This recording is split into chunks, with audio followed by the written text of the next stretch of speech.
네, 안녕하세요. 저는 지금 가짜연구소에서 운영진, 위원회랑 운영진 빌더로 활동을 하고 있는 박진호라고 합니다. 네, 저는 오늘 여러분한테 이제 제가 가짜연구소 8기 이제 스터디가 상반기 때 진행이 됐었고, 이제 대부분 아마 마무리가 되고 있을 텐데, 제가 진행했던 수학 공부방이라고 했던 스터디의 뭐 간단한 뭐 소감, 그리고 혹시나 여러분이 앞으로 제가 이제 저희 스터디가 사용했던 그 교재를 가지고 뭔가 공부를 할 때 좀 참고하시면 좋을 만한 내용을 먼저 앞에 설명을 드리고, 두 번째로는 약간 앞에도 말씀드렸지만 제 마음대로 생각을 해본 거기 때문에 뭐 제가 사실 뭐 교수도 아니고 자율주행 쪽에 엄청난 권위자도 아닌데 어떤 한 명의 개발자, 한 명의 연구원으로서 요즘 자율주행 트렌드가 어떻게 되고 있는 것 같다라고 하는 이제 내용을 좀 정리를 해봤는데, 네, 그냥 되게 가볍게 들어주시면 될 것 같아요. 앞에 이제 두 개의 어떤 발표 같은 경우는 좀 전문적인 게만 하는데 전혀 전문적인 그 내용을 넣지 않았기 때문에 네, 되게 편하게 들으실 수 있을 것 같습니다. 다시 약간 제 양력을 간단하게 소개해 드리자고 하면은, 네, 저는 현대자동차라고 하는 자동차 완성차 업체에서 일하고 있고, 또 회사 안에 되게 다양한 조직들이 존재하는데 저는 주로 연구 개발을 담당을 하고 있는 일종의 연구소라는 곳에서 일을 하고 있습니다. 이제 그 또 연구소에서도 다양한 조직들이 존재하고, 이제 저는 자율주행 사업부, 네, 자율주행 사업부에서 일을 하고 있고, 이제 저는 그 중에서도 약간 컴퓨터 비전 쪽에 좀 관심이 많았습니다. 그래서 이제 입사하고 나서 대부분 했던 연구가 여기 이제 우측 상단에 보시면은 뭔가 이미지 데이터가 들어왔을 때 뭔가 자율주행 차가 자율주행을 하려면은 이런 것들을 좀 발견해야 되지 않을까라고 하는 것들을 이제 찾아내는 거를 뭐 어떻게 보면 레커그니션 혹은 이제 퍼셉션이라는 말로 표현을 하는데, 주로 약간 이런 것들을 할 수 있는 알고리즘을 좀 개발을 해 왔었고요. 또 이제 최근에는 굳이 이렇게 막 어떤 파편적인 기술들을 연구하는 게 아니라 그런 걸 좀 다 총 아울러서 결국은 자율주행 자동차의 목표라고 할 수 있는 목적지까지 안전하고 효율적으로 도착할 수 있는 그런 로직이 뭘까를 보니까 결국은 약간 엔드-투-엔드 셀프 드라이빙 기술인 것 같아서 좀 그쪽에 대해서 연구를 진행을 하고 있습니다. 네, 약간 여기가 이제 제 약간 업무적인 좀 관련된 내용이라고 보시면 되고, 제가 좀 약간 연구적으로 어느 쪽이 좀 관심이 있는지를 또 말씀을 드리면은, 네, 앞에서 보셨겠지만 저는 사실 이제 뭐 컴퓨터 비전이면은 당연히 이미지 데이터를 활용할 거고, 이제 엔드-투-엔드라고 하면 사실 이게 사람마다 약간 받아들이고 해석하는 게 다릅니다.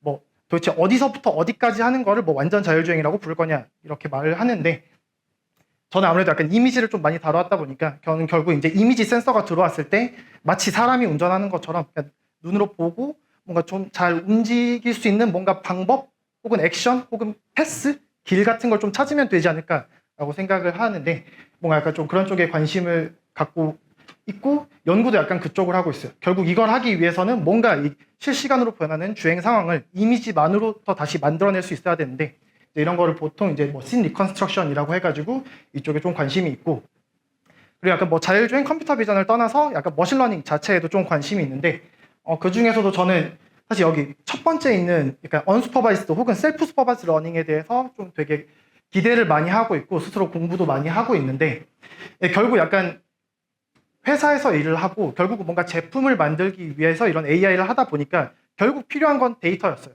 그리고 사실 결국은 이 뭐 빅데이터 시대가 됐다 해서 데이터가 엄청 많아졌다라고 말은 하지만 결국 우리가 모델을 학습하기 위한, 그러니까 이제 슈퍼바이즈 러닝 방식으로 학습하기 위한 데이터는 굉장히 한정돼 있고 만드는데 시간도 오래 걸리고 일단 돈이 너무 비싸요. 무슨 데이터 한 몇만 장 만들려고 하면 진짜 거의 억대의 돈이 깨져 나가는 게 약간 자율주행 쪽의 현실이기 때문에 그런 게 너무 아깝고, 뭔가 새로운 시도를 해보려고 했을 때 과연 내가 이렇게 많은 돈을 태워서 데이터를 만들었는데 안 되면 어떡하지? 라는 사실 걱정도 좀 있었고요.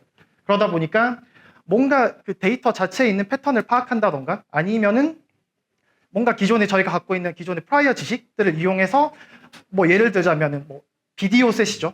어떤 비디오가 있는데 결국 이미지 시퀀스라고 볼 수 있을 텐데, 뭔가 그 이미지 시퀀스랑 우리가 기존에 알고 있던 지식, 뭐 물리학적 지식이 될 수도 있고 되게 다양한 것들이 있을 텐데, 그런 것들을 좀 잘 융합해 보면은 뭔가 라벨링 없이 어노테이션 없이 뭔가 이런 학습이란 걸 시켜볼 수 있지 않을까라고 생각을 해서 네, 이쪽에 좀 많이 관심을 갖고 있었고, 더 나아가서 이제 최근에는 뭐 파운데이션 모델 이야기도 많이 나오는데 제너러티브 AI라고 해가지고 뭐 예를 들어서 우리가 이제 비디오를 촬영을 했을 때 그동안 내가 직진으로 쭉 운전을 해서 얻은 비디오 데이터만 있다고 했을 때 뭔가 잘 학습된 그리고 굉장히 방대한 데이터로 학습된 어떤 제너러티브 AI가 있다라고 한다면은 나는 이 상황에서 그럼 내가 좌회전을 하면 어떤 상황이 나에게 보일까와 같은 어떤 그러니까 이미지를 또 생성해낼 수 있을 텐데, 뭔가 이런 것들을 잘 활용을 하면은 이런 어노테이션에 대한 뭔가 비용을 좀 절감하거나 아니면 그런 거 아예 자유롭게 뭔가 좀 자율주행에 필요한 데이터를 만들 수 있지 않을까 해서 약간 이런 쪽에 관심을 가지고 연구를 하고 있습니다. 그리고 이제 제가 진행했던 수학 공방 스터디에 대해서 이제 간단하게 말씀드리려고 하는데,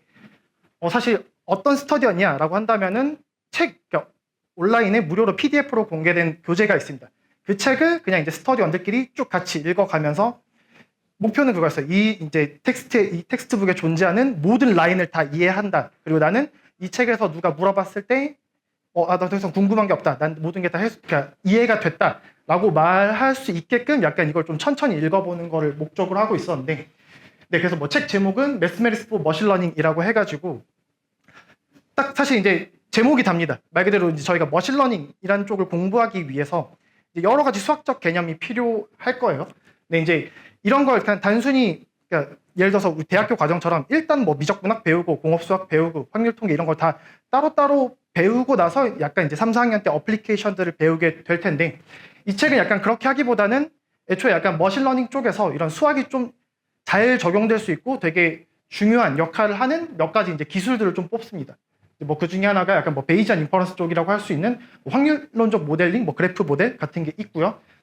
그리고 뭐 리니어 리그레션, 차원 축소, 그리고 뭐 GMM, 그리고 뭐 서포트 벡터 머신으로 알려진, 사실 이제 어떻게 보면은 이제 이런 인공신경망을 이용하는 시대에서는 이제는 약간 좀 클래식하지 않냐라고 생각하는 뭐 그런 알고리즘들을 메인으로 다루고 있는데, 뭐 사실 클래식한 건 맞는 것 같아요. 특히 이제 요즘에는 워낙 그 흔히 말하는 딥 모델들에 의해서 많이 이제 벤치마크 상에서 많이 밀려났던 건데, 뭐 사실 그렇다고 이제 이 알고리즘들이 전혀 의미가 없어지는 것도 아니고 여기에서 파생된 그 딥 모델들 또 있을 거고, 사실 누군가의 회사에서는 GPU도 없고 데이터도 없는데 우리가 뭘 해볼 수 있을까라고 하면은 사실 이런 약간 클래식한 방법들이 되게 적은 데이터만으로도 약간 또 문제를 해결하기에는 괜찮은 주제인 것 같아서 뭐 애플리케이션 되게 나쁘지 않게 선정을 했다라고 생각을 하고요. 이런 애플리케이션을 이제 우리가 이해하기 위해서 약간 필요한 수학적 내용들은 보시는 바와 같이 뭐 선형대수, 뭐 해석기하, 그리고 뭐 매트릭스 조작하는 방법, 그리고 이제 칼큘러스가 있고 확통, 최적화까지, 이게 좀 사실 되게 많은 것들이 들어가 있습니다. 되게 많은 수학적 백그라운드를 다루게 되고, 그래서 이제 이 책이 대략 한 400페이지가 살짝 넘는데 수학 파트만 해가지고 거의 한 250페이지가 됩니다. 사실 많다면 많은 분량이긴 한데 어떻게 보면 이런 수학들을 전부 다 다루는데 250페이지만에 다 다룬다라는 게 사실 어떻게 보면 그것도 약간 좀 어불성설일 수가 있어요. 근데 이제 이 책 같은 경우는 머신러닝이라고 하는 토픽에 포커스를 맞춰서 정말 어떻게 보면 좀 필요한 내용들만 이제 데피니션 티어렘 위주로 좀 수록이 되어 있습니다. 그래서 뭐 사실 머신러닝 공부하는데 대부분 머신러닝에 필요한 수학부터 공부해야지라고 하시는 분은 거의 없을 거예요. 대부분 나 어떤 알고리즘을 배우고 싶어라고 한다면은 뭐 블로그를 보면은 일단 수학을 잘 모르더라도 직관적으로 이렇게 되니까 얘가 동작할 거다라고 하는 거를 보통 이제 블로그에서 많이 정리를 해놓죠. 이제 그런 것들을 보면은 좀 그런 것들로 이해를 할 수 있을 것 같은데, 이 책이 이제 약간 그런 좀 갈증 같은 걸 좀 해줘 줄 수 있을 것 같습니다. 또 너무 수학 백그라운드 없이 그냥 바로 알고리즘을 보는 게 아니라 정말 필요한 내용을 최대한 컴팩트하게 좀 정리를 하고 이제 뒤에 애플리케이션을 배워보자라는 주제이기 때문에 뭔가 약간 이런 사상에 공감을 하시는 분들은 이 책으로 약간 공부를 해보시면 좀 재미있지 않을까 생각이 됩니다. 네, 그래서 뭐 저희 스터디의 목적 자체는 그래서 이제 머신러닝에 필요한 이게 되게 필수적인 수학적 내용들을 정리하자라는 게 이제 당연히 목적이었고, 사실 근데 제가 스터디를 모집할 때 강조했던 건 두 번째 줄이었습니다. 그러니까 흔히 말하는 수학을 위한 지적 유희를 즐기고 싶은 분들을 좀 모으고 싶었는데, 이게 너무 머신러닝을 우리는 관심이 있고 그거에 필요한 수학을 빠르게 공부한다라고 하는 그렇게 목적을 잡고 들어가면은 뭔가 진도 빼기에 좀 급급하고 일단 이해 안 됐는데 일단 진도 나가야 되니까 넘어가자 이런 상황이 좀 발생할 것 같아서 나는 그런 거 싫다. 그냥 단순히 어떤 데피니션을 정의하고 티어렘 같은 걸 이제 증명을 하려고 하는데 그냥 그런 걸 증명하면서 나오는 약간 이런 수학적인 트릭 혹은 약간 전개들을 좀 재미있게 즐길 수 있으면은 좋겠다. 그리고 그런 분들이 좀 와줬으면 좋겠다라고 생각을 해서 약간 모집을 하려고 했고, 최근에 그 TV 프로그램 중에 하나를 보니까 그 LG CNS 다니는 분이 갑자기 이제 나와가지고 수능 문제 푸는 게 있더라고요. 그래서 그 MC가 물어봤어요. 이걸 왜 하냐 하니까 재미있으니까라고 하는 건데, 약간 좀 그런 거를 좀 오랜만에 느껴보고 싶어서, 아무래도 이제 학교를 떠난 지 좀 됐다 보니까 사실 수학 공부를 따로 약간 시간 내서 할 시간이 없었는데 좀 그런 걸 해보고 싶어서 네, 이 스터디를 만들게 됐고, 그리고 이제 사실 이거는 약간 좀 제 개인적인 어떤 목표였다고 한다면은 약간 대의 명분도 전 좀 필요하다고 생각을 하는데, 그게 이제 여기 네, 제프 베조스가 말했던, 사실 그리고 제프 베조스뿐만 아니라 되게 많은 그루들이 이런 것 좀 강조했던 것 같아요. 특히 이제 요즘처럼 뭐 LLM이 너무 막 갑자기 발전하고 막 이미지 생성 모델이 너무 뭐 발전하고 막 논문은 쏟아지고, 당장 한 달 전에 나왔던 논문이 한 달 뒤에 반박당하는 막 이런 사태가 지금 이쪽 AI 쪽에서 많이 벌어지고 있는 것 같은데, 그럴 때 약간 더 이 문장이 좀 가치를 갖지 않나 생각이 됩니다. 그냥 정말 이런 뭐 최신 기술 트렌드 따라가는 거 물론 중요한데, 그럼에도 불구하고 우리가 방향을 잃지 않고 꾸준히 계속 공부와 연구를 하기 위해서는 뭔가 그 펀더멘탈이 되는 게 되게 중요할 거고, 그걸 흔들리지 않게 좀 정리를 할 필요가 있겠다라는 거를 최근에 많은 대가들이 말을 했던 것 같은데, 저도 좀 공감을 했고, 그래서 약간 이런 펀더멘탈한 게 뭘까라고 해봤을 때 이제 저는 약간 수학 스킬이라기보다는 그냥 수학이라고 생각을 했습니다. 저도 수학적 개념이 흔들리지 않으면은 내가 앞으로 어떤 공부를 하더라도 되게 빠르게 도메인 변경도 가능하고 적응할 수 있겠다라는 생각을 좀 들었기 때문에, 네, 그래서 저 이 스터디를 하게 됐고, 뭐 진행은 약간 이렇게 했습니다. 전 발표자료 만드는 시간이 세상에서 제일 아깝기 때문에 발표자료 만들 시간에 그냥 읽고 밑줄 치고 적고 그냥 이미지 뭐 필요한 거 있으면 갖다 붙여넣기 해서 그냥 이 책을 쭉쭉 읽어 나가자라고, 네, 그렇게 스터디 방식을 정했습니다. 물론 이제 스터디가 끝나고 나서 보니까 이 방식이 정말 좋았나라는 생각이 좀 의문점도 들기는 했는데, 내가 뭐 앞으로 이제 개선을 해 나가야겠죠. 그래서 저희 스터디가 이제 총 9명으로 시작을 했었는데 최종적으로 이제 3분이 떠나가시고 6명이 남았는데 나쁘지 않았다고 생각합니다. 정말 이렇게, 사실 저는 정말 머신러닝 애플리케이션 하나도 다루지 않고 정말 수학 내용만 가지고 약간 공부를 했었는데, 그럼에도 불구하고 3분의 2가 살아남았다라고 하면은 나름 괜찮은 생존율 아닌가라고 좀 생각을 해봤고요. 네, 그래서 이번에도 사실 이제 제가 가짜연구소에서 스터디 빌더를 되게 오랫동안 좀 해오고 있는데, 이번에 되게 다양한 분들, 또 다양한 분야에 관심을 갖고 있는 분들과 좀 함께 할 수 있었습니다.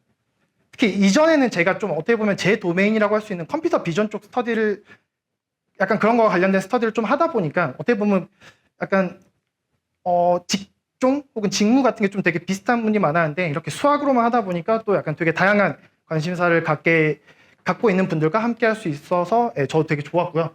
네, 영찬님, 미진님, 채윤님, 유진님, 그리고 약간 사진을 보내주지 않았지만 민소님도 계시는데, 네, 모두 이제 스터디 끝까지 완주하시느라 고생하셨고, 네, 감사하다는 말을 드리면서, 네, 이제 스터디에 대한 거는 여기서 이제 줄이도록 하고, 자, 이제 넘어가서 제가 이제 디스클레이머 하나 걸었는데, 제가 항상 이렇게 회사명을 밝히고 이야기할 때마다 걱정이 되는 게, 제가 하는 말은 여기 다 적혀 있지만 저의 고용주 현대자동차와는 전혀 무관합니다.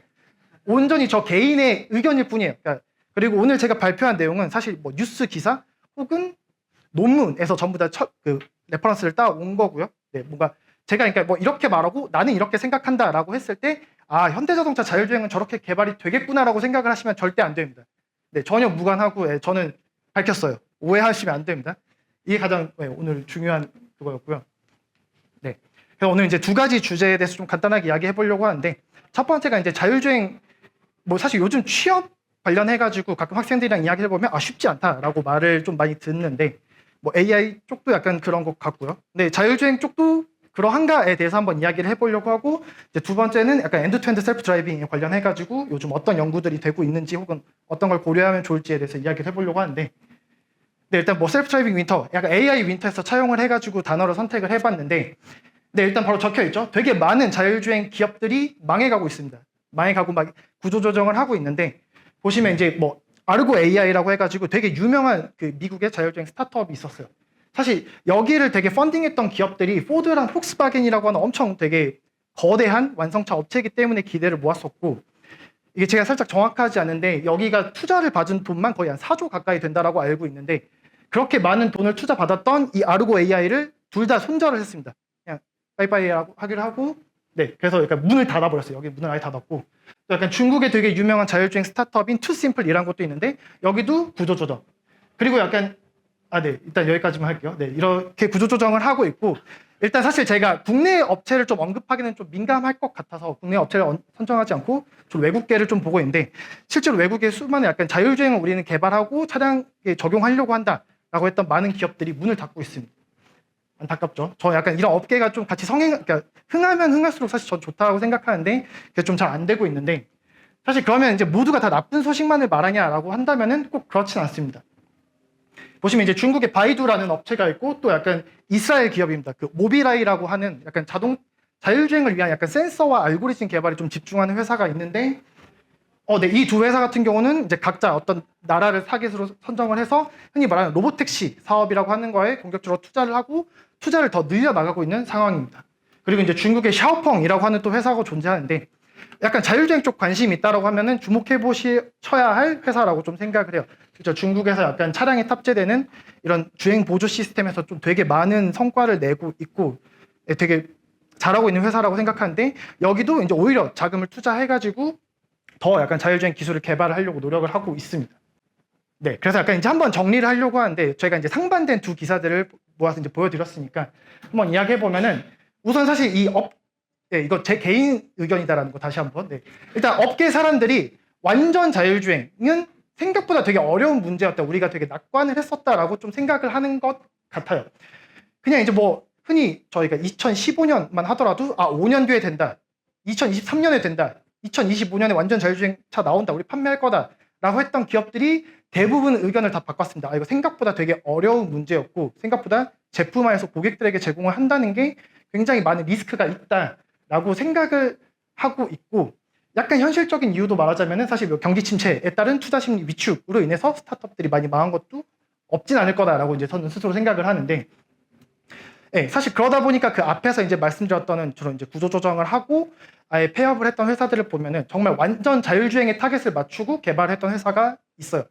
사실 이것도 이제 회사마다 좀 전략이 다른데 우리는 바로 완전 자율주행으로 가겠다라는 회사가 있고 아니면 우리는 조금씩 기술을 발전시켜 나가겠다라는 회사가 있었는데 당장 완전 자율주행은 완성될 기미가 잘 안 보이다 보니까 결국 계속해서 투자를 하기가 쉽지 않았다라고 저는 생각이 듭니다. 그래서 이제 그럼 이런 상황을 봤을 때 앞으로 그냥 자율주행 안 하는 건가요? 라고 이제 그렇게 또 물어보실 수가 있는데 저는 그렇진 않다고 생각을 하고요. 우리가 뭐 자율주행을 위해서 개발하고 만들어냈던 여러 가지 뭐 기법들 같은 게 충분히 자율주행이 아닌 다른 기술에도 그러니까 적용이 될 수 있다라고 생각을 하는데 뭐 일단 아예 다른 분야보다는 좀 자율주행이랑 되게 비슷한 ADAS라고 하는 기술에 좀 더 적용이 많이 되지 않을까 생각이 됩니다. 사실 이게 좀 말이 틀렸어요. Advanced ADAS라고 했는데 ADAS가 이미 Advanced Driving Assistance System 해서 첨단 주행 보조 시스템이라고 아마 여러분 혹시 자동차를 타보셨을 때 뭐 스마트 크루즈 컨트롤 같은 게 이 ADAS에 포함된 어떤 그런 기능이라고 보시면 되는데 회사들은 뭔가 이런 것들을 좀 더 고도화해서 약간 제품에 탑재를 하는 방식으로 이 전 세계 OEM들이 좀 방향을 설정하지 않을까 싶습니다. 생각보다 우리가 뭐 자율주행 혹은 뭐 레벨 3 반자율주행이라고 해가지고 우리가 책임질 테니까 한번 타보세요 라고 하는 날은 근시일 내에는 좀 만나보기 어렵지 않을까라고 생각을 하고 생각보다 제조사에서 책임을 지고 판매할 수 있을 정도로 완성도 있는 기술을 만든다라는 게 생각보다는 어려울 거다. 그리고 아마 제 개인적인 생각으로는 한 3, 4년 걸려도 될까 말까다라는 좀 그런 생각을 가지고 있습니다. 다음으로 이제 엔드투엔드에서 정말 간단하게만 말씀을 드릴게요. 사실 원래 이 엔드투엔드 그냥 우리가 모든 자율주행에 필요한 센서 데이터를 넣어서 자 운전할 때 필요한 스티어링, 액셀러레이션, 디액셀러레이션 뽑아줘 라고 하는 방식이 사실 제일 처음으로 나온 직관적인 방법이었고 이렇게 한 번에 풀기 어려운 문제는 우리는 다 쪼개서 풀어야 된다라는 거를 다 배우셨을 겁니다. 오카우스 레이저 막 들어보셨죠? 네. 그럼 보니까 그럼 우리가 뭘 잘했지라고 보니까 우리 퍼셉션은 그래도 좀 했어. 그리고 플래닝, 디시전 메이킹은 좀 했어. 컨트롤 전문가는 있고 좀 많이 해왔어. 하니까 자율주행을 문제를 나눠서 각각을 일단 풀고 합치자라고 하는 이런 약간 모듈러 방식이 좀 성과를 많이 보였죠. 실제로 제품화에도 많이 쓰였고 이쪽이 약간 이제 자율주행의 대세 같은 느낌이 됐었는데 이제 그분이 등장하십니다. 저 자율주행의 약간 아이콘 혹은 약간 문제야라고 할 수 있는 일론 머스크가 또 했는데 그러니까 뭐 사실 일론 머스크라기보다는 저는 개인적으로 이쪽 사실 업계에서 가장 앞서 나가는 회사가 어디냐라고 한다면은 뭐 저희 회사가 아니라서 좀 슬프긴 하지만 제 개인적인 생각으로는 테슬라가 굉장히 잘한다고 생각을 합니다. 뭐 사실 테슬라가 지금까지 많이 발표하기도 했었고 그 AI에 대해서 보여준 것들 실제로 테슬라 차량에서 탑재를 해서 돌아가는 애들의 약간 퍼포먼스 그리고 혹은 이렇게 제시했던 이런 약간 방향성 같은 게 전 되게 좋았다라고 생각을 하고요.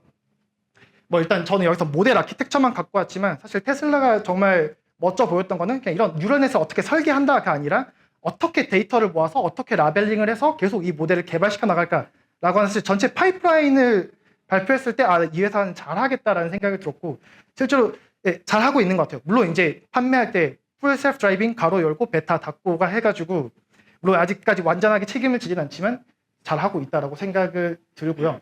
그리고 약간 그런 게 좀 있는 것 같습니다. 테슬라가 된다라고 하면은 많이 시도를 해보는 것 같아요. 진짜 되는 것 같아서. 특히 약간 이 업계 연구 트렌드, 학계도 약간 영향을 좀 받는 것 같은데, 그래서 최근에 학계에서 다시 이 엔드투엔드 셀프 드라이빙에 관심을 갖고 엄청나게 많은 연구 논문들이 나오고 있습니다. 그 기존에는 뭐 이제는 사실 그 기존에는 플래닝, 컨트롤 이런 쪽은 좀 고전적으로 연구가 많이 되었다 보니까 퍼셉션만 잘하면 될 것 같다라는 생각으로 어떻게 하면 그 컴퓨터 비전 쪽 알고리즘을 더 개발해 볼까에 집중을 했다라고 한다면은 이제는 약간 그것만으로는 좀 부족하다. 우리가 정말 100% 퍼셉션을 할 수 있을까를 차치하고 나서도 그렇게 했을 때 정말 우리가 사고가 안 나는 플래닝과 컨트롤이 가능할까라고 하는 의문점도 들었기 때문에 이제 다시 이 엔드투엔드로 좀 포커싱이 된 것 같고요. 물론 되게 가야 할 길이 많습니다. 어떻게 엔드투엔드 그러면 우리가 그 시스템을 뭐 설계를 할지부터 해가지고 사실 엔드투엔드 쪽이 다시 연구가 활발하게 된 지가 얼마 되지 않다 보니까 뭐 예를 들어서 저희가 오브젝트 디텍션, 시마틱 세그멘테이션 보면은 MAP 혹은 MIOU 같은 이 지표는 믿을만해, 얘를 올리면 좋아질 거야 라고 하는 게 있는데 자율주행은 아직까지는 그런 지표가 부족해요. 실제로 주행했던 그 주행 패스와 내 모델이 뱉어낸 패스가 얼마만큼 다른지 혹은 L2 아니면 내가 얼마만큼 침범하는지를 해가지고 뭐 컬리전 레이시라고 표시하는데 이런다고 얘네가 뭐 개선이 되면 정말 완전한 자율주행일까? 라고 하는 그런 의문을 제기한 논문도 얼마 전에 또 나왔었고요. 그리고 우리 또 자율주행은 되게 여러 가지 상황을 해야 되니까 시뮬레이터가 중요하다 해서 사실 이쪽에서 가장 많이 활용하는 것, 특히 연구자들이 많이 활용하는 게 카를라라고 하는 또 시뮬레이터가 있는데 혹시 뜯어보셨는지 모르겠지만 굉장히 좀 개선이 많이 필요한 시뮬레이터입니다. 실제로 카를라에서 잘 된다라고 해서 실제로 뭐 우리 세상이 정말 카를라처럼 뭐 유니티, 언리얼 엔진으로 그린 거랑 보인다고 하면은 이 시뮬레이터가 과연 잘 동작할까라고 생각해봤을 때 그건 아닌 것 같아요. 생각보다 되게 그 리얼리스틱한 그 드라이빙과는 좀 거리가 있기 때문에 시뮬레이터를 개선할 필요도 있고 더 나아가서 그러면 우리가 어떻게 하면 이 실제 뭐 교통이라던가 운전과 관련된 데이터를 앞으로 생성해낼 수 있을까 관련해가지고 좀 앞으로도 더 많은 연구가 필요할 거다라고 생각이 되고요. 그리고 아직 모듈러 쪽도 포기하지 않았습니다. 사실 지금 뭔가 우리가 자율주행 자동차다라고 나온 게 테슬라가 물론 이제 FSD 베타 12 버전에서 우린 엔드투엔드이다라고 주장을 했지만 그건 저 모른다라고 생각을 하고요. 안에 어떻게 되는지는 뜯어보질 않았으니까. 그래서 뭐 E2E 방식이 이제 다시 장점이 부각되고 저희가 지금 이제 또 약간 발전된 이 AI 기술들을 가지고 할 수 있다라는 의견도 있지만 여전히 우리가 뭔가 개발하고 유지 보수하는 관점에서는 모듈러 방식이 훨씬 유리하고 이게 뭐 성능이 절대 안 나오냐라고 하면은 그렇지도 않기 때문에 사실 뭐 E2E와 관련해서 말씀을 드린다라고 했지만 아직도 사실 방향은 잘 모르겠어요.